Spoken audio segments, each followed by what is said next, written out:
আসসালামু আলাইকুম। এখন শুনবেন সংবাদ শিরোনাম। বহুল কাঙ্ক্ষিত ত্রয়োদশ জাতীয় সংসদের স্পিকার হাফিজ উদ্দিন ডেপুটি কায়সার কামাল শপথ পড়ালেন রাষ্ট্রপতি। আমি আইন অনুযায়ী সংসদের স্পিকারের কর্তব্য এবং কখনো আহত হইলে রাষ্ট্রপতির কর্তব্য বিশ্বস্ততার সহিত পালন করিব। বাংলাদেশে আবারও শুরু হলো গণতান্ত্রিক যাত্রা। অধিবেশনের প্রথম ভাষণেই বললেন প্রধানমন্ত্রী, তর্ক বিতর্ক আর জাতীয় সমস্যা সমাধানের কেন্দ্রবিন্দু হবে সংসদ। দেশে আজ থেকে আবারও সেই কাঙ্ক্ষিত সংসদীয় গণতন্ত্রের যাত্রা শুরু হলো। আমরা এই মহান জাতীয় সংসদকে সকল যুক্তি, তর্ক আর জাতীয় সমস্যা সমাধানের কেন্দ্রবিন্দুতে পরিণত করতে চাই। গুরুত্বপূর্ণ ইস্যুতে বিরোধী মতামতকে গুরুত্ব দেয়া হবে, প্রত্যাশা জামায়াতের। জুলাই সনদ বাস্তবায়নে সোচ্চার থাকবে 11 দল। যৌথ বাহিনীর অভিযানে ইরানে 1250 মানুষের প্রাণহানি, আহত 12,000-এর বেশি। লেবাননেও 6 শতাধিক মৃত্যু। ইসরায়েল সহ বিভিন্ন দেশে ড্রোন মিসাইল ছুঁড়ছে তেহরান। এতক্ষণ শুনছিলেন সংবাদ শিরোনাম, এবার বিস্তারিত। শুরু হলো ত্রয়োদশ জাতীয় সংসদের প্রথম অধিবেশন। স্পিকার নির্বাচিত হয়েছেন অবসরপ্রাপ্ত মেজর হাফিজ উদ্দিন আহমদ এবং deputy speaker barrister Kaiser Kamal. রাষ্ট্রপতি মোহাম্মদ শাহাবুদ্দিন তাদেরকে শপথ পড়ান। এর আগে অধিবেশনের সভাপতি নির্বাচিত হন ডক্টর খন্দকার মোশাররফ হোসেন। সংসদের সূচনা বক্তব্যে প্রধানমন্ত্রী তারেক রহমান বলেন, এই সংসদকে তর্ক বিতর্ক আর জাতীয় সমস্যা সমাধানের কেন্দ্রবিন্দুতে পরিণত করতে চায় তার সরকার। গুরুত্বপূর্ণ ইস্যুতে বিরোধী 11 দলের সঙ্গে আলোচনা করা হবে বলে প্রত্যাশা জামায়াতের। বাংলাদেশের গণতান্ত্রিক পথ চলার এক নতুন অধ্যায়ের সূচনা। মাননীয় সংসদ সদস্যদের মধ্যে হতে একজন সভাপতিত্ব ত্রয়োদশ জাতীয় সংসদের প্রথম অধিবেশন শুরু হয় বেলা 11টায়। বিসমিল্লাহির রহমানির রহিম। অধিবেশনের শুরুতেই বক্তব্য রাখেন প্রধানমন্ত্রী তারেক রহমান। শুরুতেই জুলাই আন্দোলনে হতাহতদেরকে স্মরণ করেন তিনি। বলেন, আজ থেকে বাংলাদেশে আবারও শুরু হলো গণতান্ত্রিক যাত্রা। সরকার এই সংসদকে তর্ক বিতর্ক আর জাতীয় সমস্যা সমাধানের কেন্দ্রবিন্দু হিসেবে গড়ে তুলতে চায় বলেও জানান তিনি। দেশে আজ থেকে আবারও সেই কাঙ্ক্ষিত সংসদীয় গণতন্ত্রের যাত্রা শুরু হলো। আলহামদুলিল্লাহ। বিএনপি একটি স্বনির্ভর, সমৃদ্ধ, নিরাপদ গণতান্ত্রিক বাংলাদেশ প্রতিষ্ঠা করতে চায়। এই লক্ষ্য অর্জনে আমি জনগণের সমর্থন এবং সহযোগিতা চাইছি।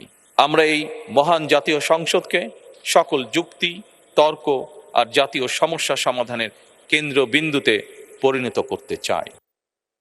অধিবেশন শুরুর আগে সংসদে স্পিকার এবং ডেপুটি স্পিকার নির্বাচিত না হওয়ায় কার্যক্রম পরিচালনার জন্য অধিবেশনের সভাপতি হিসেবে ডক্টর খন্দকার মোশাররফ হোসেনের নাম ঘোষণা করেন প্রধানমন্ত্রী। সভাপতি হিসেবে এই নাম সমর্থন করে সরকারি এবং বিরোধী দল। আমাদের দলের পক্ষ থেকে এটাকে পূর্ণ সমর্থন জানাচ্ছি। প্রধানমন্ত্রীর এই প্রস্তাবকে আমরা বিরোধী দলের পক্ষ থেকে পূর্ণ সমর্থন জানাচ্ছি। এরপর সভাপতি ঘোষণা করেন স্পিকার এবং ডেপুটি স্পিকারের নাম। স্পিকার নির্বাচিত হন অবসরপ্রাপ্ত মেজর হাফিজ উদ্দিন আহমেদ বীর বিক্রম এবং ডেপুটি স্পিকার নির্বাচিত হয়েছেন ব্যারিস্টার কায়সার কামাল। তাদের নাম সকল সংসদ সদস্যদের সর্বসম্মতিক্রমে গৃহীত হয়। জন আকাঙ্ক্ষা পূরণের পাশাপাশি জুলাই সনদ বাস্তবায়নে সংসদে সোচ্চার থাকবে বিরোধী দল। প্রয়োজনে আদালতের দ্বারস্থ হওয়া, এমনকি রাজপথে আন্দোলনেও নামবেন তারা বলে জানিয়েছেন জামায়াতের নেতৃত্বাধীন বিরোধী দলীয় জোটের সংসদ সদস্যরা।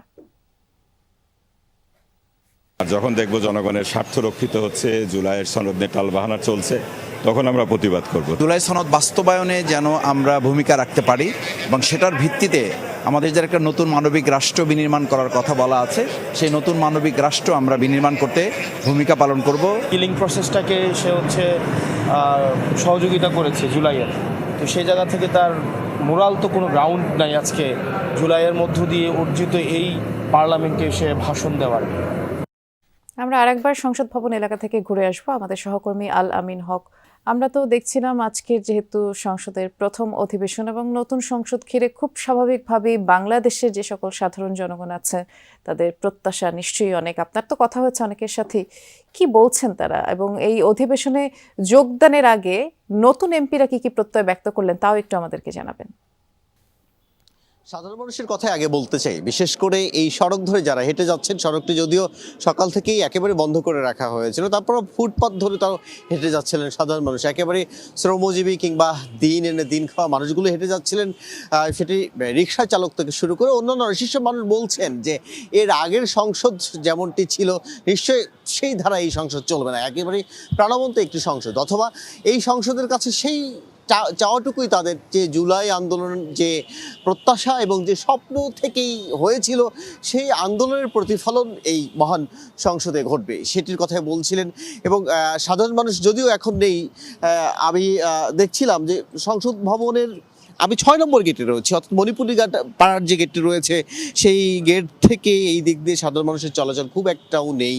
এবং আমরা দেখছিলাম নিরাপত্তা বাহিনীদের যে ব্যাপক বেষ্টনী সেটি তো সকাল থেকেই আছে এবং এখনও আছে। সাধারণ মানুষের কথা আরও একটু বলতে চাই, এইসব সাধারণ মানুষ বিশেষ করে আমরা দেখেছিলাম যখন সংসদ শুরু হয় রাষ্ট্রপতির অভিশংসন নিয়েও কিন্তু এনসিপির একটি সেখানে অবস্থান ছিল, সে অবস্থান ঘিরে সাধারণ মানুষ অবস্থান করছিলেন চারপাশে। এইসব মানুষেরও নানান কথা শুনছিলাম, রয়েছে তাদের ভিন্ন মত কিংবা যে মত নিয়ে এনসিপি দাঁড়িয়েছেন সেই মতের সমর্থনও, মিশ্র প্রতিক্রিয়া আমরা দেখছিলাম। এবং একই সঙ্গে আপনি যেমনটি বলছিলেন যখন এইসব এমপিরা একেবারে নতুন এমপি ঢুকছিলেন এই সংসদে, তখনও আমরা দেখছিলাম, আপনি জেনে থাকবেন 208 জন বিএনপির এমপি আছেন, তাদের মধ্যে 146 জনই একেবারে নতুন, প্রথমবারের মতো এই সংসদে যাচ্ছেন এবং প্রথমবার গেই একেবারে সরকার দলীয় সংসদ সদস্য তারা, যে কারণে তাদের প্রতি মানুষের চাওয়া পাওয়াও যেমন বেশি। এবং এইসব সংসদ সদস্যদের আমরা দেখেছিলাম এর আগের কয়েকদিন বেশ কিছু তাদের হাতে কলমে শিখিয়ে সংসদের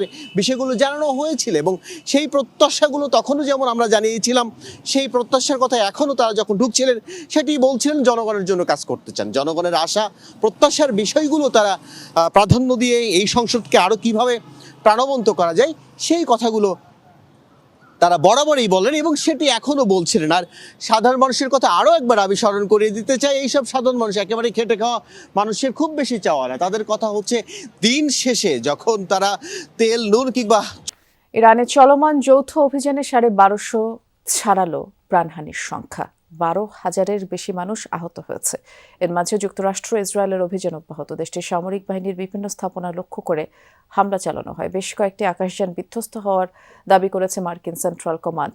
হরমুজ প্রণালীতে IRGCর একাধিক নৌযান ধ্বংস হয়। এছাড়াও তেহরানে IRGC ও বাসিজ ফোর্সের অবস্থান লক্ষ্য করে ড্রোন হামলা চালিয়েছে ইসরায়েল, এতে হতাহত হন বেশ কয়েকজন। বাবে ইসরায়েলে কয়েক দফায় ক্ষেপণাস্ত্র হামলা চালায় ইরানের রেভলিউশনারি গার্ড। এখন পর্যন্ত দেশটিতে 14 জনের মৃত্যুর খবর পাওয়া গেছে। তাছাড়া মধ্যপ্রাচ্যের ঘাঁটিগুলোয় চালানো ইরানি হামলায় 7 মার্কিন সেনা প্রাণ হারিয়েছেন।